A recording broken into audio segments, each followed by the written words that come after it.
ماذا تصر فتاة هولندية الأصل على ارتداء الحجاب في مجتمع متحرر؟ بالقرآن اهتديت في رحبه تحلو الحياة شوقا إلى المولى أتيت أسلمت روحي للإله قد زان لي أغلى طريق وهو الشفيع هو الرفيق يا هائما هل تستفيق وترى السعادة والنجاة قد زان لي أغلى طريق وهو الشفيع هو الرفيق يا هائما هل تستفيق وترى السعادة والنجاة.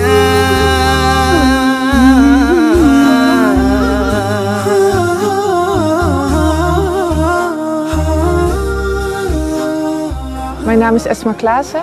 Ik ben 47 jaar. Ik ben alleenstaande moeder van een zoon van 20. Die studeert op het moment in Turkije. Ik ben sinds 1988 moslim. Mijn hobby's eigenlijk hebben allemaal iets met islam te maken. Ik hou van ontwikkelen van materiaal voor kinderen om les te geven over de islam.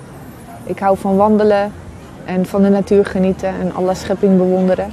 ولدت لعائلة نصرانية ولكن كان قلبها مرتبطا بالله. فطرتها السليمة أبت ألا تؤمن بغير الوحدانية. مرت بالعديد من التحديات الصعبة ولكنها صمدت. يحق للمسلمين الفخر بمثل هذه السيدة. أريد أن أعرف حياة أسماء قبل إسلامها. We waren wel actief in de kerk. Ik was ook misdienaar. Dat was heel modern in die tijd. Dat er een meisje een misdienaar kon zijn. Mijn naam die mijn ouders me hebben gegeven toen ik werd geboren was Masha. En Masha is eigenlijk het verkleinwoord van Maria, van Mariam in het Russisch. En ik heb me altijd heel erg verbonden gevoeld als kind met deze persoon, met Mariam alayhi salam. En dus ik heb een hele sterke spirituele beleving gehad toen ik jong was al. Vanaf heel klein kind was ik heel erg gelovig. Alleen als ik in de kerk kwam, dan voelde ik niet echt dat de kerk hetzelfde was als wat mijn geloof in mijn hart mij aangaf, zeg maar. Wat ik echt geloofde. Alleen, ik was er niet zo erg mee bezig. Ja, ik kom uit een vrij religieuze familie. Eigenlijk, mijn moeder komt uit een katholiek gezin met 10 kinderen. 2 daarvan zijn zelfs zijn echt betrokken bij de katholieke kerk. Mijn tante is non en ik heb 1 oom die broeder is geweest heel lang. De meesten zijn actief in de katholieke kerk. Mijn moeder die was wat vrijzinniger katholiek, zeg maar. Wij gingen meer naar ecumenische diensten. En dat betekent dat ik niet alleen het katholieke geloof heb meegekregen, maar dat wij heel open waren ook naar andere geloven. تعرفت أسماء لأول مرة على الإسلام وعمرها 14 عاماً من جيرانها الأتراك، مع أن اللغة مختلفة تماماً ولكنها ارتاحت من الأجواء الإسلامية الجميلة.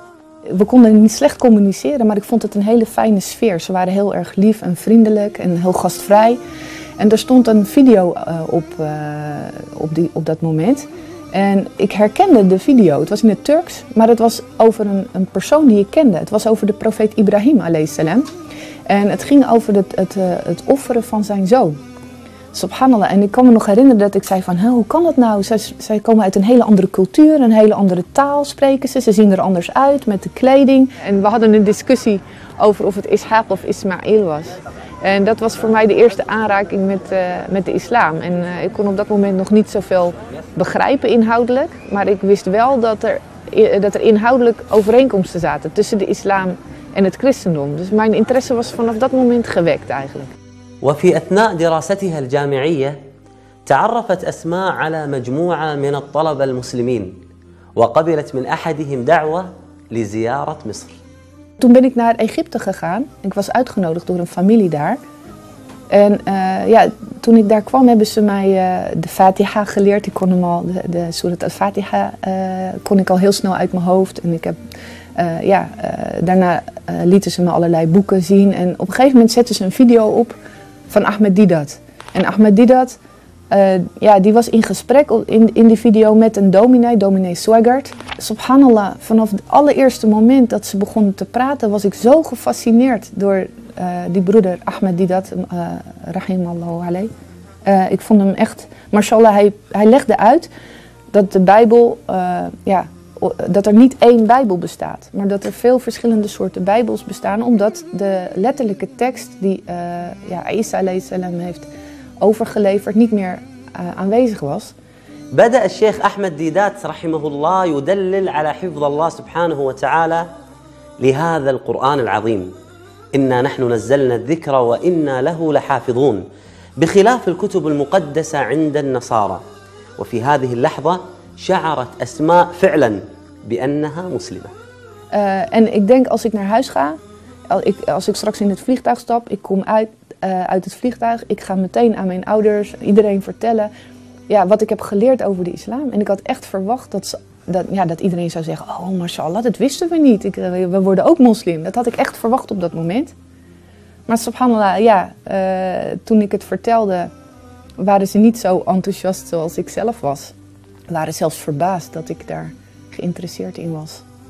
Dus ik heb zelf meteen, ik wist niet dat ik shahada moest doen. Ik ben gewoon meteen gaan bidden. Ik had nog nooit gehoord van shahada. Ik dacht van, ik ben moslim. En een moslim moet 5 keer per dag bidden. Dus ik heb iemand gevraagd om mij te helpen om te leren bidden. Vanaf dat moment heb ik mijn salat altijd gedaan, nooit meer gestopt. لما اشتكى جوفي الظما لما بكى جفني دما والدرب خاف جهنما لجأت للقرآن يا روضة نحيا بها يا منهجا لأولي النهى يا غيمة نرنو لها وسماؤها القرآن. Ja, mijn eerste kennismaking met de Koran was eigenlijk door middel van de vertaling. Ik las de vertaling van Yusuf Ali. Dus ik ging eerst af op de betekenis van de Koran en daar op basis van die rationele overwegingen ben ik moslim geworden. أختي أسماء، ما الذي أعجبك في القرآن؟ كتاب الله سبحانه وتعالى. Ja, subhanallah, toen ik de Koran voor de eerste keer las, toen las ik Surat al-Ikhlas. Ja, dat is eigenlijk wat ik altijd al geloofde, vanaf dat ik geboren ben. Ik ben heel religieus opgevoed, maar ja, dit is wat ik in mijn hart altijd al geloofde. En toen ik dit las in de Koran, dacht ik, dit is gewoon wat ik geloof. Dus ik ben gewoon moslim. Alleen ik wist het eerst niet. Dus dat is gewoon een soort gevoel van thuiskomen. بأول مرة وقعت عليه عيوني تاليا أحسست فيه كأن سطوره فجر وعطر. ما هي الآية التي شدت انتباهك وجعلتك تقولين نعم أنا مسلم الآن؟ Want heel veel vragen die ik had in de tijd dat ik nog als katholiek was opgevoed, die werden door die Surat Maryam werden beantwoord eigenlijk. Onder veel christenen bestaat een beetje twijfel dat Maryam echt wel maagd was toen ze Isa alayhi salam kreeg, zeg maar. Want het staat wel vermeld in de Bijbel. Terwijl in de Koran staat heel duidelijk dat Isa alayhi salam door Allah, via de engel Jibril alayhi salam, in de buik van Maryam is geplaatst. En dan was de vraag aan mij van hoe kan het nou dat ze inderdaad bevallen was van Isa alayhi salam en dat de mensen daarna zijn gaan geloven dat hij geen vader had. En subhanallah, in de Bijbel staat geen enkele manier waarop dat wordt uitgelegd. Terwijl in de Koran staat duidelijk dat Isa alayhi salam, toen hij geboren was in de wieg, toen de moeder bij zijn volk kwam, dat hij heeft gesproken voor haar. نعم تكلم نبي الله عيسى عليه السلام بدلا من أمه وهو في المهد ليثبت عفتها، وهذا هو الاحتمال الوحيد الذي يجعل الناس تصدق مريم عليها السلام. يقول الله سبحانه وتعالى: ذلك عيسى ابن مريم قول الحق الذي فيه يمترون ما كان لله أن يتخذ من ولد سبحانه إذا قضى أمرا فإنما يقول له كن فيكون. Maar later ging ik luisteren naar de Koran en toen trof het mij heel erg. De klanken, de vorm. Ik heb in die tijd kocht ik een doos met cassettes van Al-Husari. En ik luisterde er altijd naar deze bandjes en ik probeerde tegelijkertijd de Koran te lezen. En subhanallah, ik was zo gegrepen, ik kon niet stoppen, zeg maar. Ik ben een beetje verslaafd aan het Koran lezen geworden. En zo heb ik eigenlijk mezelf tajweed aangeleerd. In het begin heb ik niemand gehad die mij daarbij geholpen heeft. En sinds ik met tajweed kan lezen, als ik eenmaal begin, ik kan niet stoppen. Ik hou heel veel van de Koran lezen, alhamdulillah, en naar luisteren ook. Ik wist ook niet dat hoofddoek verplicht was of iets dergelijks. Ik ben pas na een jaar, toen ik erachter kwam dat de hoofddoek verplicht was, ben ik een hoofddoek gaan dragen. En mijn ouders zijn jammer genoeg nog geen moslim geworden. Ze zijn wel, in het begin waren ze natuurlijk wel geschrokken. Dat ik, op zich, dat ik moslim ben geworden, vonden ze nog niet zo erg. Maar dat ik de hoofddoek ging dragen, dat was wel lastig voor ze. De omgeving kijkt heel anders naar je als je een hoofddoek gaat dragen.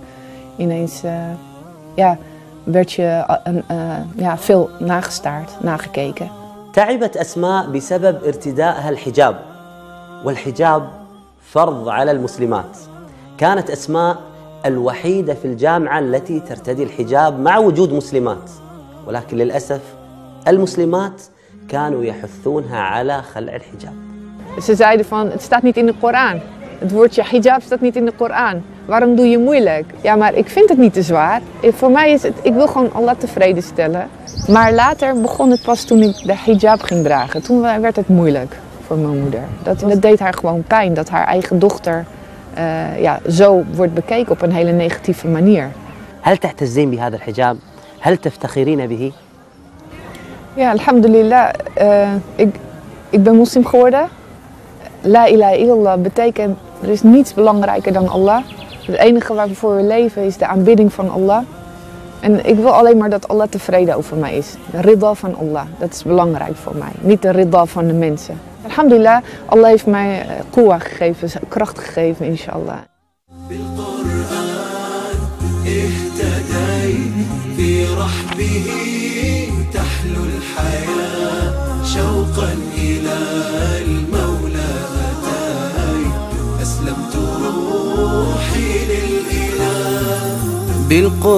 بالقرآن اهتديت. Zelf heel erg heeft geholpen. Het is best moeilijk om de eerste stap te nemen om hijab te gaan dragen. Je hebt het gevoel dat je tegen een hele grote berg opziet en dat iedereen naar je gaat kijken en dat iedereen over jou kritiek heeft en dat mensen niet aardig tegen jou zullen doen. Maar subhanallah, als je die stap eenmaal neemt, dan zie je eigenlijk dat die berg helemaal niet zo hoog is. Als je eenmaal die stap hebt genomen, dan zie je dat Allah het heel makkelijk voor je maakt. Het is echt niet moeilijk. Bismillah, haal je ajr binnen, haal je hasanat binnen. Inshallah, in akhira krijg je heel veel beloning. En dit leven is maar kort. تعرف هولندا بمملكة الأراضي المنخفضة ويقدر عدد سكانها تقريبا 16 مليون نسمة منهم مليون مسلم فقط. Ik ben beleidsadviseur identiteit bij de ISBO. Ik ben adviseur van Moslim Vandaag. Dat is de eerste moslimkrant van Nederland. En daarnaast heb ik ook nog een eigen uitgeverij met islamitische kinderboeken samen met een collega. Ik ga over de godsdienstleerkrachten. Ik heb een godsdienstmethode ontwikkeld voor het islamitisch onderwijs. Ik heb ook andere lesmateriaal ontwikkeld over puberteit voor meisjes en voor jongens. Het is erg belangrijk, dat onderwerp in deze samenleving. Omdat de islam daar anders over denkt dan deze samenleving. Dus we hebben, er valt heel veel werk te doen. En alhamdulillah, ik ben heel blij met het werk wat ik nu doe.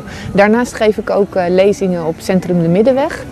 Dat is een centrum voor bekeerlingen. zit in Rotterdam. بسبب محاضراتها ونشاطها الدعوي تبارك الرحمن أسلم على يديها العديد من الأخوات في هولندا. أسأل الله سبحانه وتعالى لنا الثبات ولهم. Ja, ik zou niet durven zeggen dat ik degene ben door wie mensen moslim zijn geworden. Hè. Dat is natuurlijk hidayah van Allah. Een fout die heel veel mensen maken is zodra iemand geïnteresseerd raakt in de islam, om te beginnen over fiqh. Om te zeggen dit is halal, dit is haram, dit is makruh. Dat is vaak het eerste waar moslims over beginnen. Als iemand moslim wordt, dan zegt halal, haram, kufr. Maar ik zeg, de profeet sallallahu alaihi wasallam heeft 13 jaar, de eerste 13 jaar van zijn leven alleen maar gepraat over tawhid, over akhlaq en over het omgaan met je medemens. Ik ben alleen maar gestuurd om de goede gedrag van de mensen te vervolmaken. En dat is eigenlijk mijn da'wa naar mensen, om te vertellen over la ilaha illallah, dus dat we Allah moeten aanbidden, maar ook dat we vooral dat we sunnah van de profeet sallallahu alaihi wasallam moeten volgen. بهداية من فضل ربي يكسو الجمال وقلبي يخضر إحساسي ودربي وملامحي حين اهتديت. أنا أريد أن أعرف شعور أختي أسماء عندما ترى أحد يدخل في الإسلام وينطق بالشهادة أمامها وكنت أنت سبباً في هدايتها إلى الإسلام. Ja, subhanallah. Het voelt echt, het is gewoon heel bijzonder. Iedereen, zodra iemand shahada aflegt, iedereen krijgt gewoon tranen in zijn ogen. En je voelt gewoon liefde tussen elkaar. Het is, ja. Alhamdulillah, we krijgen ajr voor de da'wah die we doen. Maar dat is niet de reden dat je blij bent. De reden dat je blij bent is omdat iemand het licht heeft gevonden, het waarheid heeft gevonden. En alhamdulillah, dat is een onbeschrijfelijk gevoel. Voor de niet-moslims heb ik eigenlijk één heel belangrijke boodschap en een belangrijk advies. Laat je niet van alles op de mouw spelden over de islam. Je hoort zoveel in de media of in de kranten of op het nieuws wat negatief is over de islam. Ga het zelf onderzoeken. Je mag kritisch zijn, is goed zelfs. Hoe kritischer, hoe beter. Maar probeer wel van alle kanten de oplossing te zoeken. Vraag Allah of vraag God om jou te leiden op het rechte pad. Er is niks wat je kan verliezen, je kan er alleen maar mee winnen. Wees gewoon open-minded en onderzoek het zelf. En er is niemand die jou kan dwingen naar de islam. En er is ook niemand die jou ervan af kan houden. Je bent daar helemaal zelf verantwoordelijk voor. ربيعي أنس أيامي صديقي بوح أحلامي شفاء الهم والشقوى يداوي جرحي الدامي. أختي أسماء، موقع نون هذا موقع متخصص في القراءات، يكلف كل شخص قابل في هذا البرنامج بمهمة دعوية. أنا أريد أن أعرف ما هي المهمة الدعوية التي تريدها أختي أسماء في هذا البرنامج. Ja, dat is mashallah een mooie vraag. Zoals u weet ben ik bezig met het ontwikkelen van islamitisch materiaal, lesmateriaal voor kinderen.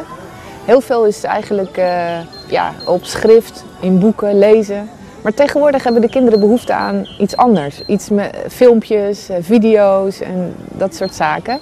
Ja, en de lezingen die u geeft en de interviews die u maakt, kan ook heel interessant zijn voor onze kinderen. Het probleem is dat heel veel in het Arabisch is, of in het Turks, of in het Engels. Maar zodra deze filmpjes beschikbaar zouden komen met een Nederlandse ondertiteling, of Nederlands gesynchroniseerd, nagesynchroniseerd, ja, dat zou perfect zijn voor onze kinderen. Want ik denk dat ze het heel leuk zouden vinden om dit soort programma's te kijken. ما شاء الله تبارك الرحمن، فعلا أتمنى ذلك. من أجمل المهمات الدعوية اللي أنا سمعتها. أنا أنتظر بإذن الله عز وجل. أنت عندك الجزء الأول بالقرآن اهتديت، والآن الجزء الثاني بإذن الله عز وجل تترجمين هذه الحلقات، وأسأل الله سبحانه وتعالى أن يبارك بهذه المهمة الدعوية يا أختي أسماء. Ja, de Koran is heel belangrijk in mijn leven. Het is eigenlijk de leidraad van mijn leven. En ja, het is het woord van Allah. Dat is het enige waarvoor ik leef eigenlijk. En ja, het is niet alleen de Koran, maar het is ook de sunnah van de profeet sallallahu alaihi wasallam. Dus het is belangrijk om die bij elkaar te voegen. Want om de Koran goed te begrijpen, moeten we ook de sunnah goed kennen. Dus de Koran is de leidraad in mijn leven. Dat is een soort handleiding en, die we als moslims horen te volgen. En zo voel ik dat ook. بعيدا كنت لكن حين جئت بأول وهلة منه اهتديت، وأنت عرفته مذ كنت طفلا. لماذا قلب بعض الناس ميت؟ لماذا قلب بعض الناس ميت؟